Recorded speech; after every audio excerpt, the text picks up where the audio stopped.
Hello everyone. आज हम लोग इंडिविजुअल लाइफ इंश्योरेंस पॉलिसी के बारे में समझते हैं कि ये क्या है और जब एक पार्टनर की डेथ हो जाती है तो इसके रिगार्डिंग क्या अकाउंटिंग ट्रीटमेंट किया जाता है।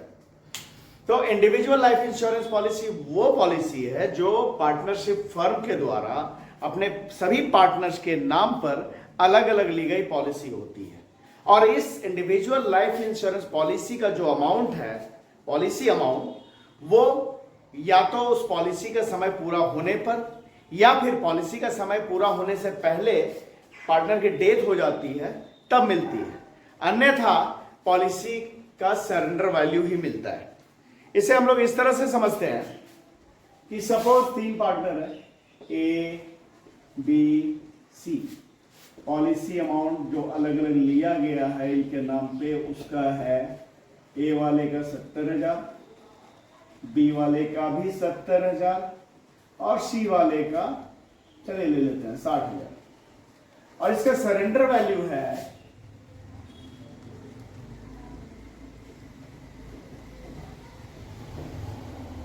ए वाले का 30,000, बी वाले का भी 30,000 और सी वाले का 25,000। ठीक है। और इनके बीच जो प्रॉफिट शेयरिंग रेशियो है, प्रॉफिट शेयरिंग रेशियो, वो है 2:1, मतलब ए का 2, बी का 2, सी का 1। ठीक है। अब इसमें से बी की डेथ हो जाती है तो जो बी को इस इंश्योरेंस पॉलिसी में हिस्सा मिलेगा वो किस तरह से मिलेगा वो देखते हैं। तो भाई अभी मैंने बताया कि इस पॉलिसी का अमाउंट तभी मिलता है जब पॉलिसी का समय पूरा हो जाए या समय पूरा होने से पहले पार्टनर की डेथ हो जाए, अन्यथा इस पॉलिसी का सरेंडर वैल्यू ही मिलेगा। तो क्या होगा, amount realised from policies, amount जो पॉलिसी से, तीनों पॉलिसी से रियलाइज होगा, कैसे होगा, तो ए वाले से जो मिलेगा कितना मिलेगा, तो ए वाले से मिलेगा सरेंडर वैल्यू 30,000, क्योंकि ना तो पॉलिसी पॉलिसी का समय पूरा हुआ है ना ए का डेथ हुआ है, तो ए वाले को पॉलिसी पे क्या मिलना है, सरेंडर वैल्यू मिलना है। बी वाले पॉलिसी पे मिलेगा पॉलिसी अमाउंट, क्योंकि बी की डेथ हो गई है, तो कितना, तो बी वाला पॉलिसी का पॉलिसी अमाउंट कितना है, 70,000, ये मिलेगा। और सी वाले पॉलिसी से भी हमें सरेंडर वैल्यू ही मिलेगा, कितना, 25,000। क्या मिल रहा है, ए वाले का, इस ए वाले पॉलिसी पे सरेंडर वैल्यू मिल रहा है, बी वाले पॉलिसी पे चूंकि बी की डेथ हो जा रही है तो उस पर मिल रहा है पॉलिसी अमाउंट। ठीक है। और सी वाले पॉलिसी पर भी सरेंडर वैल्यू। तो इस तरह से देख रहे हैं कितना हो गया, 1,25,000। अब जो बी का हिस्सा इसमें होगा, जिस पार्टनर की डेथ हुई है, बी शेयर, वो क्या होगा, तो 1,25,000, 1,25,000, ये जो टोटल आया का 2/5, मतलब कितना, 15,000। ये पॉलिसी के अमाउंट में बी को, जिसकी मौत हो गई है, उसे मिलने वाला हिस्सा होगा। अब इसे 1-2 सवाल बनाकर हम लोग देखते हैं ये सवाल है, A B and C where partners in a firm sharing profits in the ratio of 2:1। A B और सी 3 पार्टनर हैं जिनका प्रॉफिट शेयरिंग रेशियो है 2:1। Firm had taken individual policies of rupees 2 lakh, rupees 1,60,000 and rupees 3,20,000 on the lives of A, B and C respectively. Firm ने इन तीनों के नाम पे अलग अलग पॉलिसी लिया है। ए के नाम पे 2 लाख का, बी के नाम पर 1,60,000 का और सी के नाम पर 3,20,000 रुपए का पॉलिसी लिया है। The premium of such policies was charge to profit and loss account. इन पॉलिसी पर दिया जाने वाला प्रीमियम को प्रॉफिट एंड लॉस अकाउंट में चार्ज किया जाता है। सी डाइड ऑन 31 दिसंबर 2022। सी की मौत हो जाती है 31 दिसंबर 2022 को। द सरेंडर वैल्यू है 50% of the amount of policies on that date. और जिस डेट को सी की मौत होती है उस समय सभी पॉलिसीज की जो सरेंडर वैल्यू है वो पॉलिसी अमाउंट का 50% है, मतलब आधा है। पास नेसेसरी जर्नल एंट्री, हमें जर्नल एंट्री करना है। तो क्या है, यहाँ पे सी की मौत हो रही है तो सी के पॉलिसी का तो पूरा अमाउंट होगा, पॉलिसी अमाउंट मिलेगा, और रहा ए और बी, तो ए और बी के पॉलिसी का सरेंडर वैल्यू। तो इस तरह से देख लेते हैं, ए का पॉलिसी का सरेंडर वैल्यू कितना होगा, सरेंडर वैल्यू 50% है ना, कितना surrender value 50% of the policy amount. तो ए का पॉलिसी जो है कि ए के नाम पे जो पॉलिसी है 2 लाख का, उसका 50% करें तो वो 1 लाख का होगा उसका सरेंडर वैल्यू, और बी वाले पॉलिसी का सरेंडर वैल्यू होगा 1,60,000 का, तो उसका आधा 80,000, मतलब 1,80,000 टोटल सरेंडर वैल्यू। इसमें सी का हिस्सा, C share in surrender value,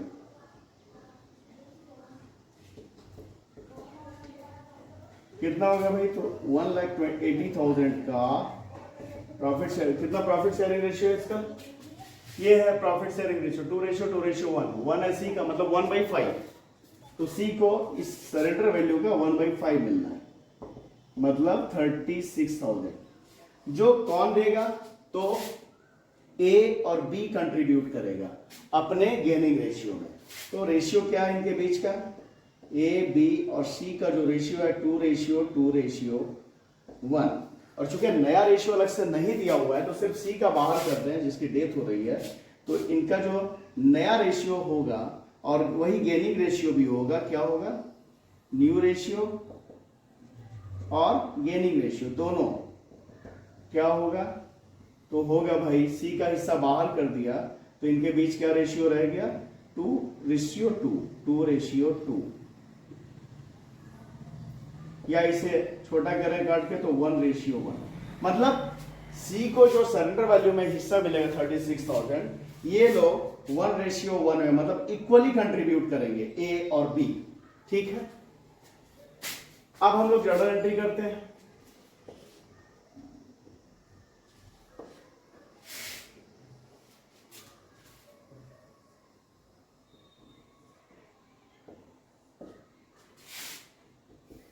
date,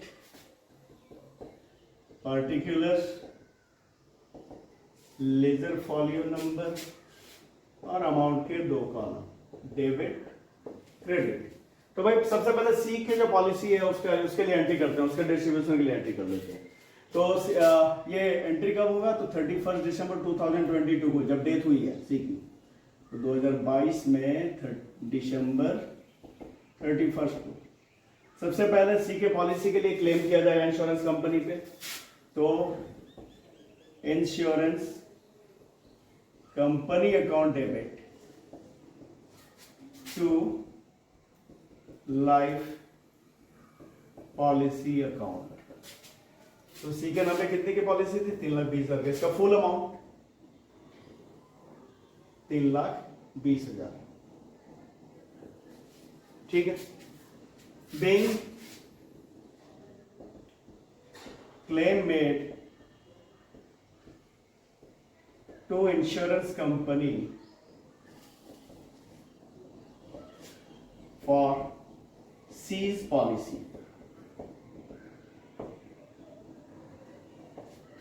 और फिर इस लाइफ पॉलिसी को सभी पार्टनर्स के बीच में उनके प्रॉफिट शेयरिंग रेशियो में क्रेडिट कर दिया जाएगा। तो क्या एंट्री होगा, life policy account debit to A's capital account to B's capital account to C's capital account.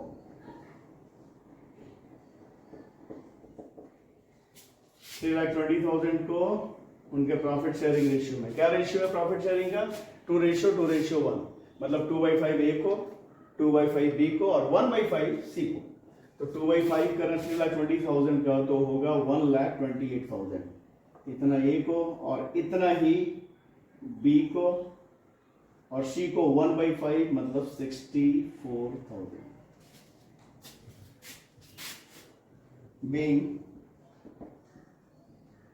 the policy amount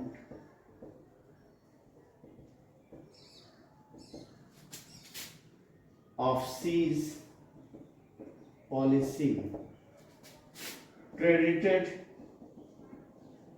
to partners capital in 2:1।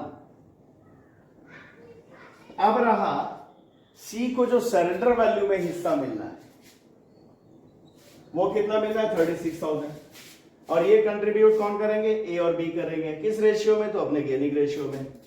तो उसके लिए क्या एंट्री होगा A's capital account debit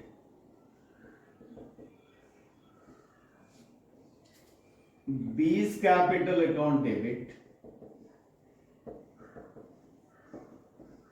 to C's capital account. तो इनका gaining ratio क्या हो रहा है ए और बी का इक्वल हो रहा है तो इक्वली कंट्रीब्यूट करेंगे। तो 36,000 का आधा ए देगा 18,000 और आधा बी देगा 18,000 टू सीज कैपिटल 36,000। ठीक है। Narration being C's share in surrender value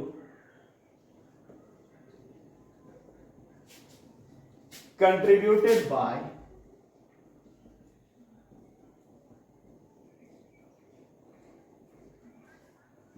gaining partners। ठीक है। तो ये एक सवाल हो गया। एक और सवाल देखते हैं और उस सवाल में क्या है कि सवाल में अगर सरेंडर वैल्यू दिया रहे सरेंडर यहां पे क्या दिया हुआ था पॉलिसी अमाउंट दिया हुआ था और अगर सवाल में सीधे सरेंडर वैल्यू सिर्फ दिया हुआ है तो फिर कैसे हम लोग अकाउंटिंग ट्रीटमेंट करते हैं देखते हैं। अब ये देखते हैं अगला सवाल P Q and R where partners sharing profits in the ratio of 3:1:1। P Q और आर तीन पार्टनर है जिनका प्रॉफिट शेयरिंग रेशियो है 3:1:1। The firm had taken individual life policies in the name of partners। Firm जो है सभी partners के नाम पे अलग अलग लाइफ पॉलिसी ले रखी है।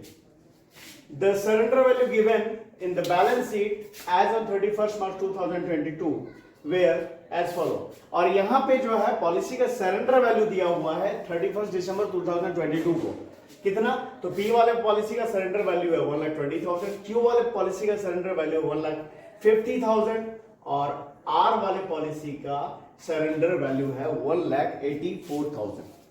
The surrender value are 30% of the sum assured. ये जो सरेंडर वैल्यू है जो भी सम एश्योर्ड है जो भी पॉलिसी अमाउंट है उसका 30% है। ठीक है। अब P died on this date और पी की मौत हो जाती है इस डेट को give the necessary journal entry. हमें जर्नल एंट्री करना है। तो भाई मौत किसकी हो रही है पी की हो रही है तो पी के पॉलिसी का फुल अमाउंट निकालना पड़ेगा। तो सरेंडर वैल्यू कितना है surrender value of peace policy कितना है 1,20,000 rupees 1,20,000। So policy amount of peace policy कितना होगा तो यहां पे सवाल में लिखा है कि सरेंडर वैल्यू जो है पॉलिसी अमाउंट का सम एश्योर्ड का 30% है। तो ये सरेंडर वैल्यू है तो पॉलिसी अमाउंट कितना होगा तो 1,20,000 मल्टीप्लाई 100/30 करेंगे तो हमें इसका पॉलिसी का sum assured that means policy amount का पता चल जाएगा। तो कितना आएगा 100/30 करेंगे तो आएगा 4 लाख। यानी पी के पॉलिसी का जिस पार्टनर की डेथ हो रही है उसके पॉलिसी का जो सम एश्योर्ड है जो पॉलिसी अमाउंट है वो है 4 लाख रुपए। ठीक है। अब क्या करना है amount receivable from insurance company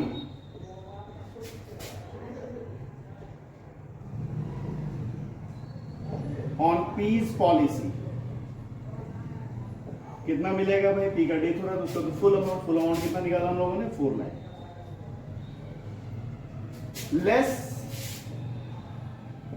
surrender value of peace policy. कितना पी के पॉलिसी का सरेंडर वैल्यू है, 1,20,000। इसे डिडक्ट कर देंगे तो बच गया कितना, 2,80,000। ये 2,80,000 जो है, दिस अमाउंट विल बी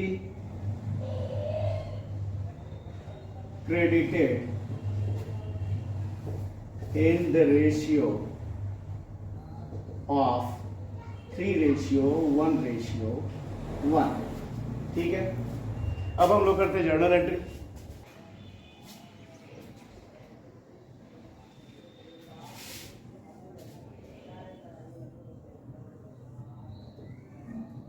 पहला एंट्री क्लेम का होगा, कब एंट्री करेंगे भाई, तो 31 मार्च 2022 को, जिस दिन डेथ हो रही है 2022 में मार्च 31 को पी के लाइफ पॉलिसी के लिए इंश्योरेंस कंपनी पे क्लेम किया जाएगा। उसके लिए एंट्री, इंश्योरेंस